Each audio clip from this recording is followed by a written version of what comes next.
Guys ये wifi calling क्या है?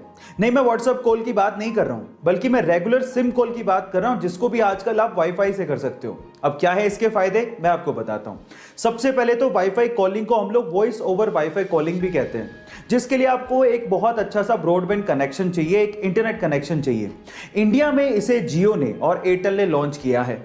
अब इसके फायदे क्या हैं, जरा ध्यान से सुनिएगा। मान लीजिए आपका सिम में नेटवर्क ही नहीं है, या फिर आपका रिचार्ज नहीं है, या फिर सिम में नेटवर्क होने के बावजूद भी आप कॉल नहीं कर पा रहे हो, तो आप वाईफाई से अपने कॉल को कंटिन्यू कर सकते हो। जी हां, आपके सिम के रेगुलर कॉल को कंटिन्यू कर सकते हो। और इसके लिए आपको कोई थर्ड पार्टी ऐप की जरूरत भी नहीं है, क्योंकि हर एक स्मार्टफोन में आजकल वाईफाई कॉलिंग का ऑप्शन गिवन होता है। क्या इसके पहले तक इफेक्ट आप जानते थे? और अगर नहीं जानते थे तो चैट सेक्शन में जरूर लिखिएगा। गाइस, क्या आपने कभी सोचा है कि घोड़ा सोने के लिए कभी जमीन पे बैठता या लेटता नहीं है? उसके पीछे का कारण क्या है? क्या उसे कभी नींद भी आती है? तो चलिए मैं आपको इन सब बातों का जवाब देता हूं। सबसे पहले तो घोड़े को नींद आती है। 24 घंटे में से 30 मिनट उसे गहरी नींद आती है, पर इसके लिए वो ना तो जमीन पे बैठता है और ना ही जमीन पे सोता है। उसके पीछे का कारण है उसके शरीर की बनावट। कल को गलती से वो जमीन पे सोने के लिए बैठ या लेट भी जाए तो उसके शरीर का सारा भार उसकी गर्दन पे या पेट के बीच में आ जाता है, जिसकी वजह से उसके ब्रीदिंग सिस्टम पे दबाव पड़ने लगता है, और जिसकी वजह से उसका दम घुटने लगता है, उसे ढंग से सांस नहीं ली जाती और वो तुरंत खड़ा हो जाता है। यही कारण है जिसकी वजह से घोड़ा कभी भी सोने के लिए ना तो जमीन पे बैठता है और ना ही जमीन पे लेटता है। क्या इसके पहले तक इफेक्ट आपको पता था? और अगर नहीं पता था तो चैट सेक्शन में जरूर लिखिएगा। और लोगों को टैटू बनवाना बड़ा अच्छा लगता है, लेकिन अगर आप अपनी बॉडी पे टैटू बनवा रहे हो तो पहले इस वीडियो को ध्यान से देख लेना, क्योंकि अगर आपकी बॉडी पे टैटू होगा तो आप इंडिया में बहुत सारी हाई लेवल गवर्नमेंट जॉब्स और बहुत सारी सिविल सर्विसेज में अप्लाई नहीं कर सकते हो। कौन कौन सी है वो सिविल सर्विसेज और जॉब्स, मैं आपको बताता हूं।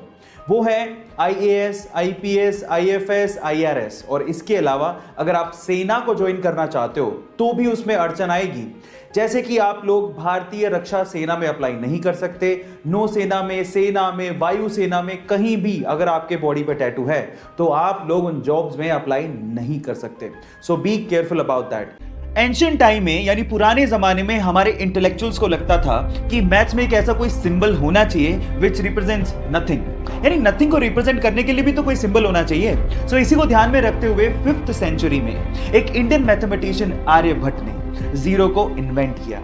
And let me tell you guys, zero का जो सिंबल दिया गया था वो हमारे पुराने मंदिरों, स्पेशली ग्वालियर के मंदिरों के दीवारों पे खुदा हुआ आप लोगों को दिख सकता है। सो गाइस, अगर आप ये सोचते हैं कि जीरो की इन्वेंशन कोई बड़ी इन्वेंशन नहीं है, तो मैं आपको आपकी जानकारी के लिए बता देता हूं, अगर जीरो इन्वेंट नहीं हुआ होता ना तो बाइनरी लैंग्वेज नहीं आती, और बाइनरी लैंग्वेज नहीं आती तो एक कंप्यूटर, लैपटॉप कुछ नहीं होते। जब शून्य ना देता भारत तो चांद पे जाना भी मुश्किल था। क्या आपको पहले से बात पता थी? और नहीं पता थी तो चैट सेक्शन में लिखना मत भूलिएगा। गाइस, आप लोगों ने पीरियोडिक टेबल तो जरूर देखी होगी, लेकिन क्या आपको पता है कि इस पूरी ही पीरियोडिक टेबल में हीलियम इकलौता ऐसा एलिमेंट है जो कि अर्थ के एटमॉस्फेयर में डिस्कवर ही नहीं किया गया। एक्चुअली उसे सन के एटमॉस्फेयर में डिस्कवर किया गया था, इसीलिए इसका नाम ग्रीक वर्ड हीलियोस से इंस्पायर्ड है, जिसका मतलब है सूर्य देवता। वैसे भी हमारे अर्थ एटमॉस्फेयर में हीलियम ना के बराबर है, तो यह कहना गलत नहीं होगा कि हीलियम अर्थ एलिमेंट है ही नहीं। ऐसे ही केमिस्ट्री के इंटरेस्टिंग फैक्ट और अगर आप केमिस्ट्री पढ़ना चाहते हैं तो हमारे YouTube चैनल को सब्सक्राइब करना मत भूलिएगा, लिंक बायो में गिवन है।